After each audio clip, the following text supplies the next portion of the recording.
بسم اللہ الرحمن الرحیم۔ السلام علیکم ورحمۃ اللہ وبرکاتہ۔ محترم سامعین، وفاق المدارس العربیہ پاکستان کے ترجمان نے پریس ریلیز جاری کر دیا ہے کہ تعلیمی اداروں کے ساتھ مدارس کو بند کرنے کا حکومتی فیصلہ مسترد کرتے ہیں۔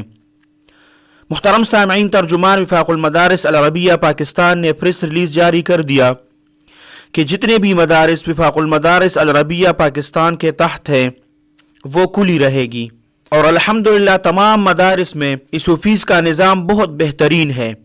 ترجمان نے مزید فرمایا کہ ہم کو نہ کسی اجلاس میں بلایا گیا ہے اور نہ ہمیں کوئی اطلاع دی گئی ہے۔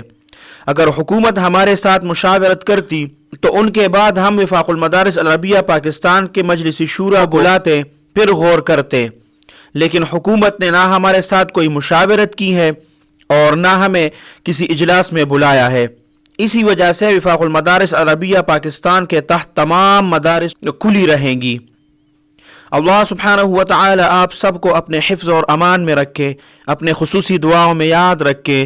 السلام علیکم ورحمۃ اللہ وبرکاتہ۔